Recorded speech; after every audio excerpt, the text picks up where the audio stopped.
Sai Satcharitra, Chapter 8, Importance of Human Birth, Sai Baba begging food, Baijabai's service, Sai Baba's dormitory, his affection for Kushal Chand.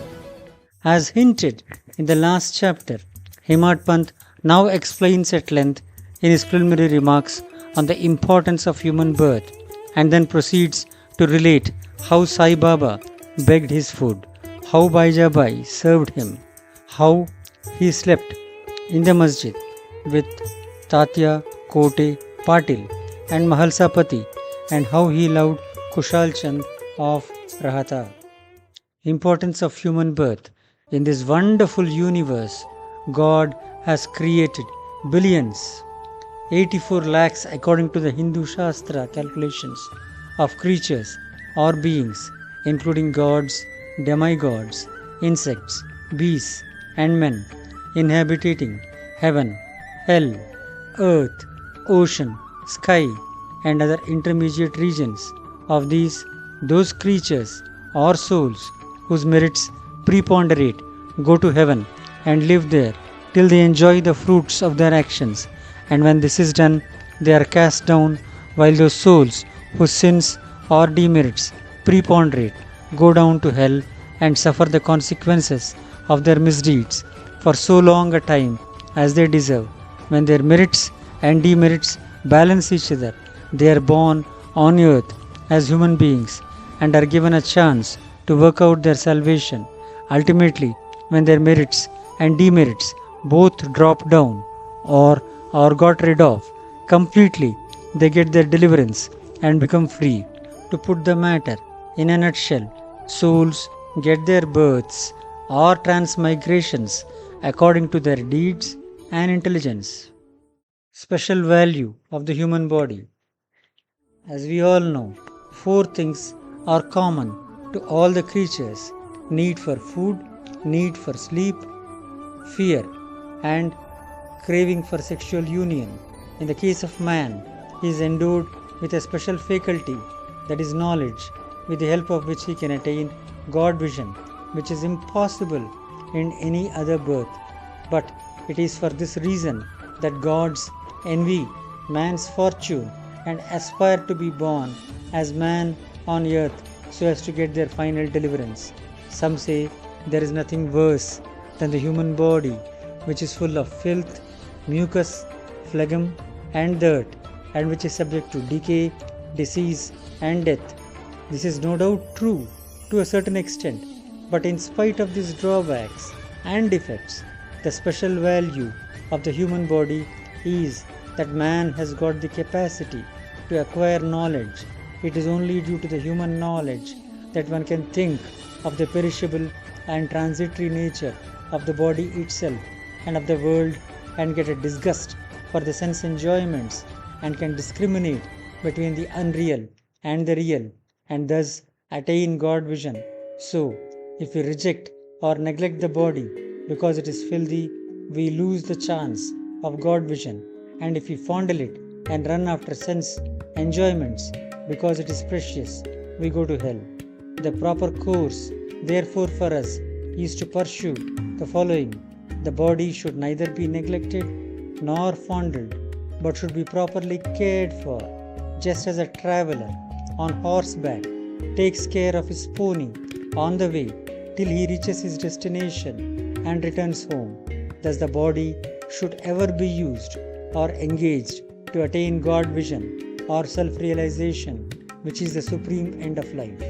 It is said that though God created various sorts of creatures, he was not satisfied, for none of them was able to know and appreciate his work.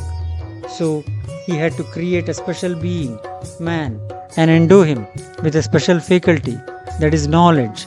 And when he saw that man was able to appreciate his Leela, the marvelous work and intelligence, he was highly pleased and satisfied. So, really it is good luck to get a human body, better luck to get a birth in the Brahmin family, and the best one to get an opportunity of having recourse to Sai Baba's feet and surrendering to him. Man's endeavor, realizing how precious the human life is, and knowing that Death is certain and may snatch us at any time. We should be ever alert to achieve the object of our life. We should not make the least delay, but make every possible haste to gain our object, just as a widower is most anxious to get himself married to a new bride, or just as a king leaves no stone unturned to seek his lost son. So, with all earnestness and speed, we should strive to attain our end, that is self realization, casting aside sloth and laziness, warding off drowsiness. We should day and night meditate on the self. If we fail to do this, we reduce ourselves to the level of beasts. So, how do we proceed? The most effective and speedy way to gain our object is to approach a worthy saint or a sage, a Sadguru who has himself attained God vision. What cannot be achieved by hearing religious lectures and study of religious works is easily obtained in the company of such worthy souls. Just as the sun alone gives light, which all the stars put together cannot do, so also the Sadguru alone imparts spiritual wisdom, which all the sacred books and sermons cannot infuse. His movements and simple talks give us silent advice. The virtues of forgiveness, calmness, disinterestedness, charity, benevolence, control of mind and body, egolessness are observed by the disciples as they are being practiced in such pure and holy company. This enlightens their mind and lifts them up spiritually. Sai Baba was such a sage or Sadguru. Though he acted as a fakir, he was always engrossed in the self. He always loved all beings in whom he saw God or divinity. By pleasures, he was not elated. He was not depressed by misfortunes. A king and a pauper were the same to him. He whose glance can turn a beggar into a king used to beg his food from door to door in Shirdi, and let us now see how he did it. Baba begging food. Blessed are the people of Shirdi, in front of whose homes Baba stood as a beggar and called out, "Oh my, give me a piece of bread," and spread out his hand to receive the same. In one hand he carried a tin pot, and in the other a rectangular piece of cloth. He daily visited certain houses and went from door to door. Liquid or semi-liquid things such as soup, vegetables, milk or buttermilk were received in the tin pot, while cooked rice, bread and such solid things were taken in the zoli. Baba's tongue knew no taste as he had acquired control over it. So how could he care for the taste of the different things collected together? Whatever things he got in his zoli and in the tin pot were mixed together and partaken by Baba to his heart's content. Whether particular things were tasty or otherwise was never noticed by Baba, as his tongue was devoid of the sense of taste altogether. Baba begged till noon, but his begging was very irregular. Some days he went a few rounds, on other days up to 12 noon. The food thus collected was thrown into a kundi, that is an earthen pot. Dogs, cats and crows freely ate from it, and Baba never drove them away. The woman who swept the floor of the masjid took some 10 or 12 pieces of bread to her house, and nobody prevented her from doing so. How could he, who even in dreams never warded off cats and dogs by harsh words and signs, refuse food to poor helpless people? Blessed indeed is the life of such a noble person. People in Shirdi took him in the beginning for a mad fakir. He was known in the village by this name. How could one who lived on alms by begging a few crumbs of bread be revered and respected? But this fakir was very liberal of heart and hand, disinterested and charitable.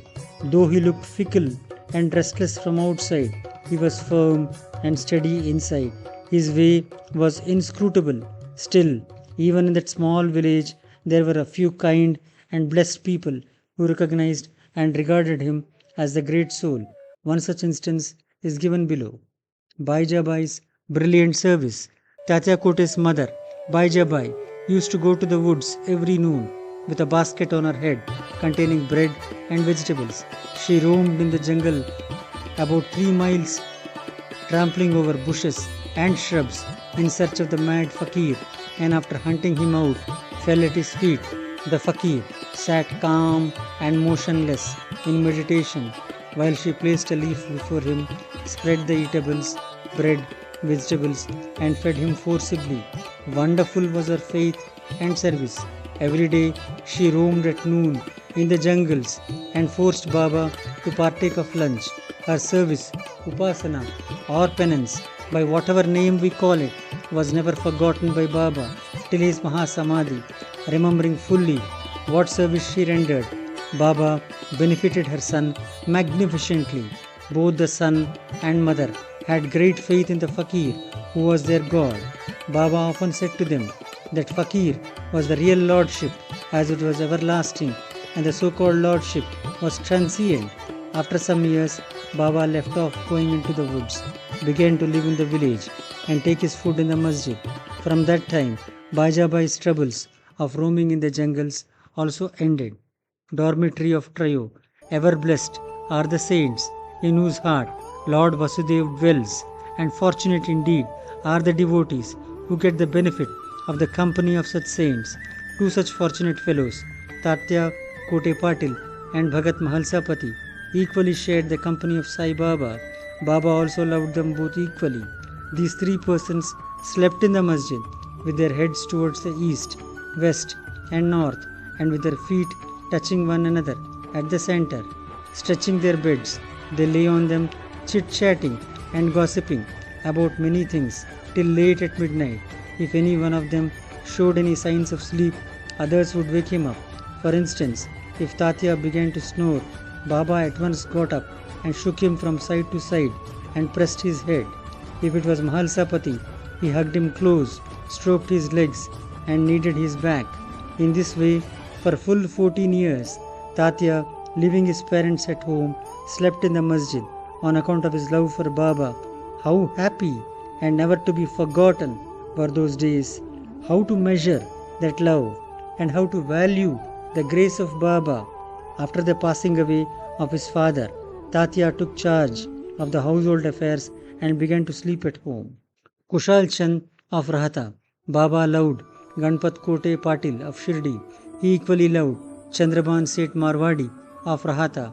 After the demise of the Seth, Baba loved his nephew Kushal Chand equally, or even perhaps more, and watched his welfare day and night, sometimes in a bullock cart, at other times in a tanga with intimate friends. Baba went to Rahata. People of that village came out with band and music and received Baba at the gate of the village and prostrated before him. Then he was taken into the village with great pomp and ceremony. Kushal Chand took Baba to his home, seated him on a comfortable seat, and gave him a good lunch. Then they talked freely and merrily for some time, after which Baba returned to Shirdi, giving delight and blessings to all. Shirdi is midway between and equidistant from Rahata on one side and Neemgaon on the other. Baba never went beyond these places during his lifetime. He never saw any railway train nor travelled by it. Still, he knew exactly the timing of arrival and departure of all trains. Devotees who acted according to Baba's instructions, which were given by him at the time of taking his leave, fared well, while those who disregarded them suffered many a mishap and accident.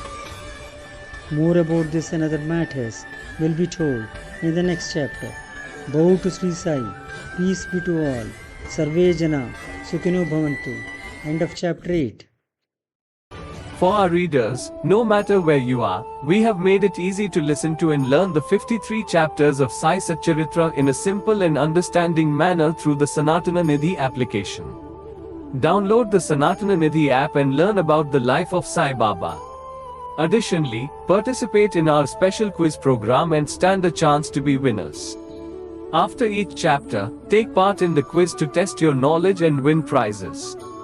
Join this spiritual journey with your family. Download the Sanatana Nidhi app now. Available on Google Play Store and Apple App Store. For more details, visit our website.